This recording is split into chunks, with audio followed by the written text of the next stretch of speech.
From the wide and windswept plains of Casmeron to the rugged mountains and forests of Kortos, the half-man, half-horse creatures, known to us as the Centaurs, command the respect of their environments as hunters and trackers, whilst also requiring the same of any sentient being who would trespass through their vast territories. Violence has stalked their relationship with the humanoid races, yet that does not mean they are wont to hinder a sincere and respectful traveller. An approaching tribe of centaurs driven into fury is oft mistook for an earthquake on a scale such as the one that racked mighty Absalom in 4698, while a tribe with whom common cause is found reveals itself to be wise in the ways of honour and the law of their lands. Greetings, stranger, and welcome to my exploration of the ancient, mighty race of creatures known in common as the Centaurs. I have often found that even the noblest adventurers fail to appreciate the lore of these magnificent peoples, and it would indeed be easy to interpret their primal rites and shamanistic tattoos as primitive. Yet such inferences would be deeply misguided, not to mention offensive, to a culture and people which predate many of even the mightiest nations erected by humanoids. You are joining me in the Learned Pig, in the wise quarter of Absalom, the city at the centre of the world. Although it is a quieter time of day, this place still hums with the anticipation of tonight's carousing. I am here to prepare for a brief lecture on the politics of the city, but while we wait, I thought it would be a good use of our time together to discuss the Centaurs, because they have inhabited Kortos for almost as long as the island has been out of the inner sea's waters. Of course, they are not endemic to the island, as many kin tribes can be found in Arviston proper and Casmeron, but the population here on Kortos has perhaps had the most active history of engagement with humanoids' own territorial expansions. Thus, come take a seat at my table, help yourself to my food and drink, and listen to my tale of the history and culture of the Centaurs.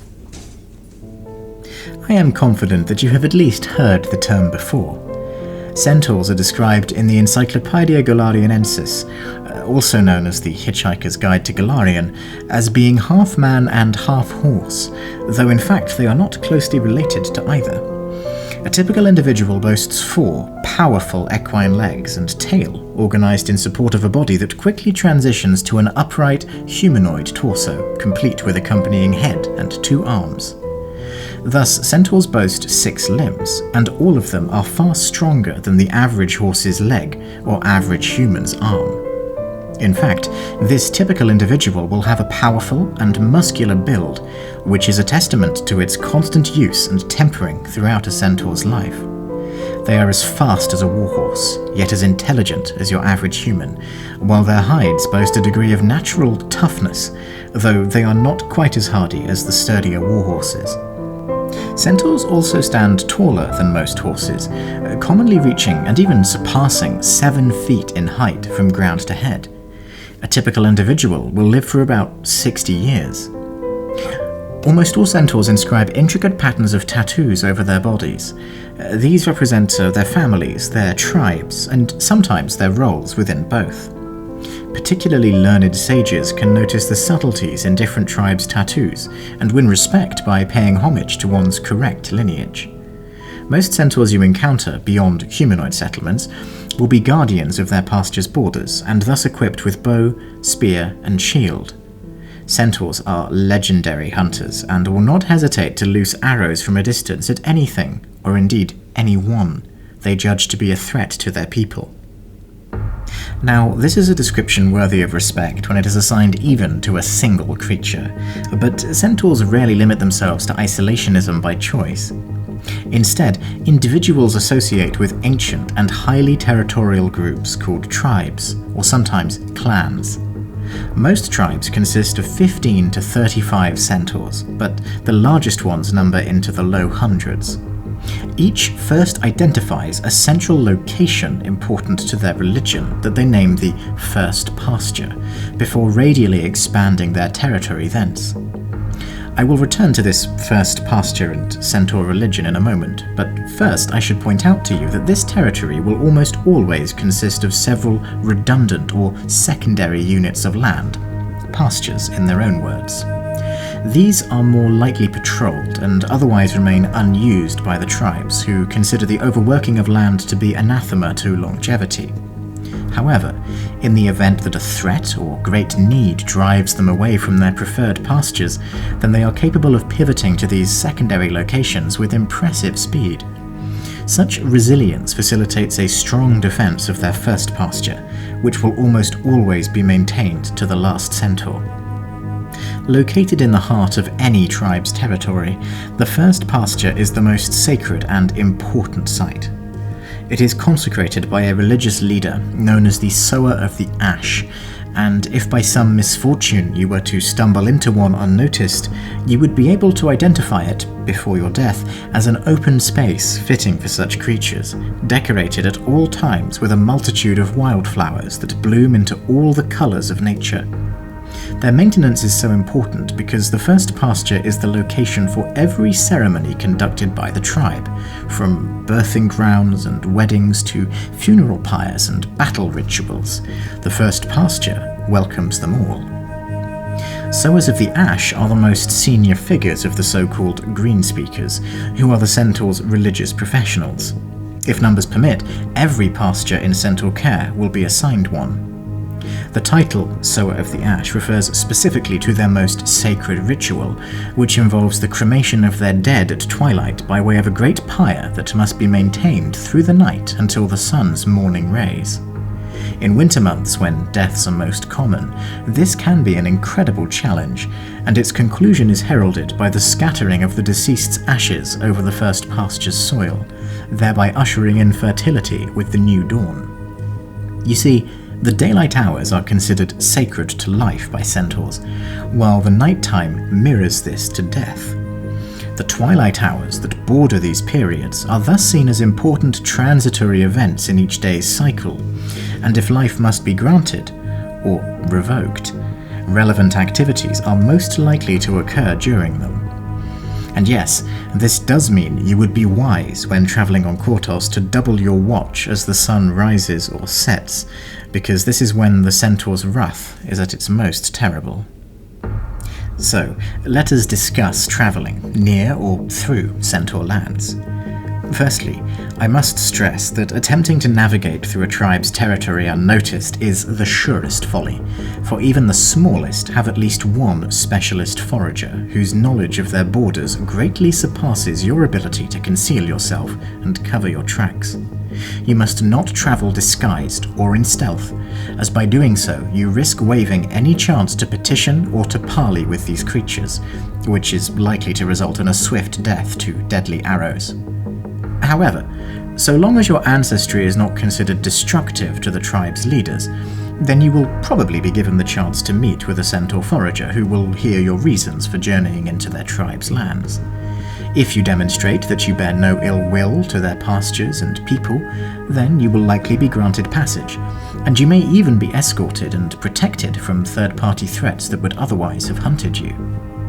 If you were instead to travel near but not through a centaur tribe's pastures, then you are unlikely to be confronted directly. Although that said, do not be surprised if you spy a forager shadowing you from the tree line or nearby hills. They mean no harm, so long as you remain safely separated from the lands they guard. Now, the primary role of most centaur foragers is not actually to defend their territory, although it is in this secondary role that you will most likely come across them, as we have been discussing. Rather, as the title implies, the foragers of a tribe are primarily responsible for supplying their kin with sufficient levels of food and other resources to maintain their health. Centaurs are omnivores and will consume berries and herbs just as readily as they will meat from hunted animals or slain foes. In fact, they are unlikely to make a distinction between these latter two. To a typical centaur, nature's children are either edible or they are not. There is no social restraint on consuming any flesh but that of their kin. So poachers and raiders are not so much killed for security as they are hunted for food. That said, most of the hunting undertaken by centaur foragers is not of sentient beings at all, but rather of those violent forest creatures that would threaten the health of their tribe. They are reclusive by nature, and desire above all else to be left alone to tend to their pastures. However, Centaurs are more than capable of waging effective warfare when necessary. Indeed, their relationship with the humanoid species of Golarion remains a surprisingly violent one, despite some progress made over the centuries. The majority of Centaurs' conflicts are conducted not with humanoids, though, but with their kin from competing tribes.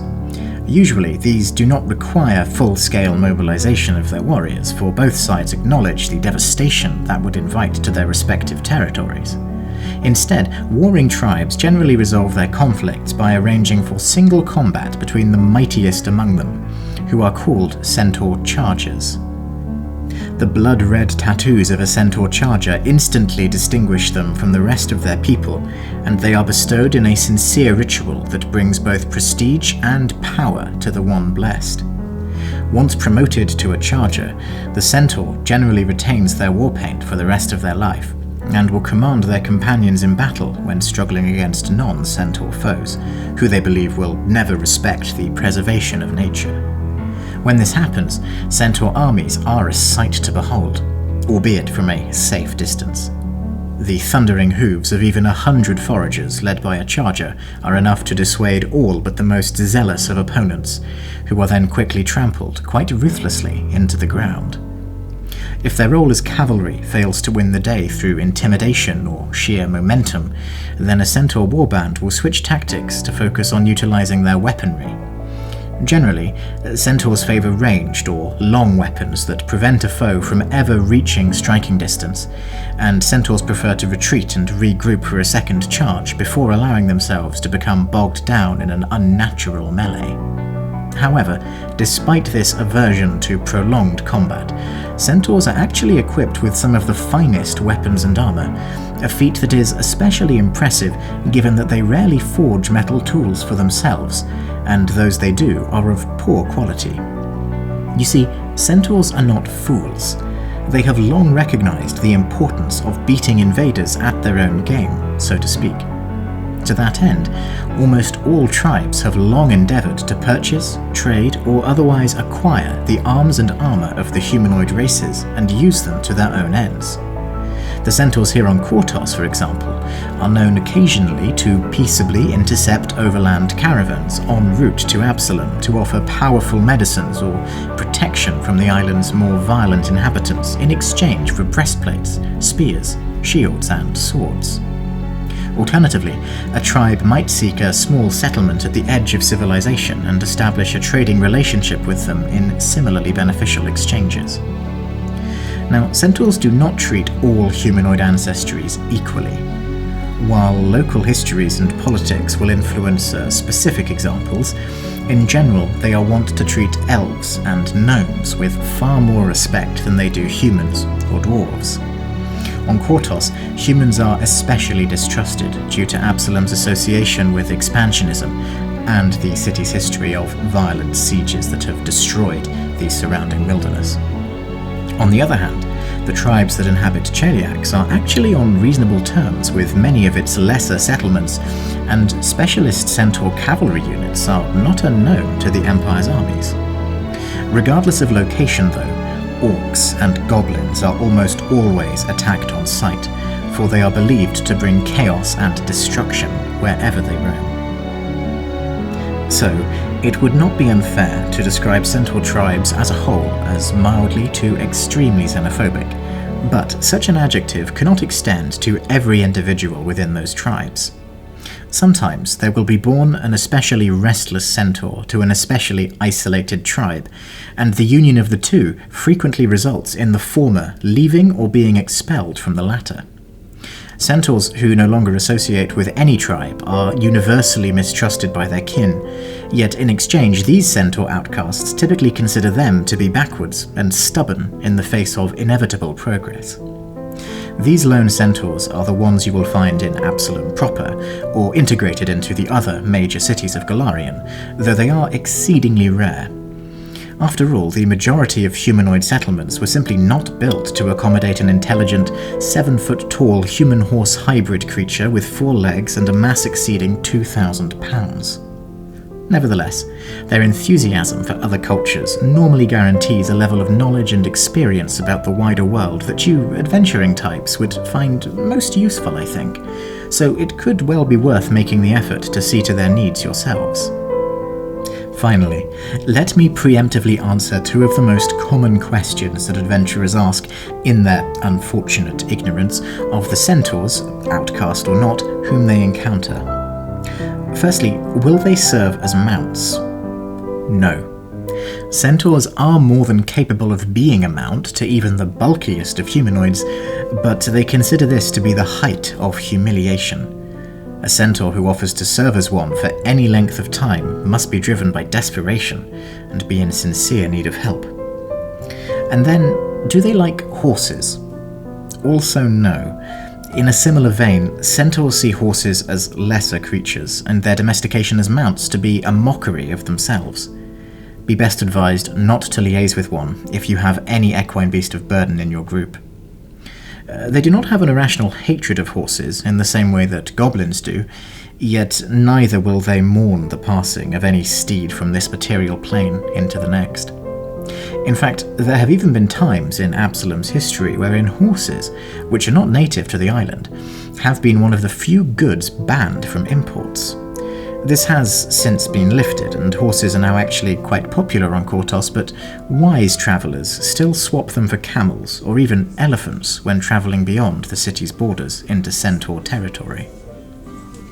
So, here ends my exposition on the Centaurs of Golarion. I hope you have enjoyed this opportunity to learn a little more about a creature so commonly misunderstood when encountered in the wild, which has led so frequently and so pointlessly to violent confrontations. Treat centaurs and their pastures with the care and respect that they demand, and you will find no greater ally on matters of forest, plains, or even mountain law. You could hardly be safer in allied centaur territory, yet you could scarcely be in greater danger than making an enemy of a local tribe. So, keep this in mind as we travel Kortos and beyond, and thank you for listening. I hope to see you next time. Well, until then.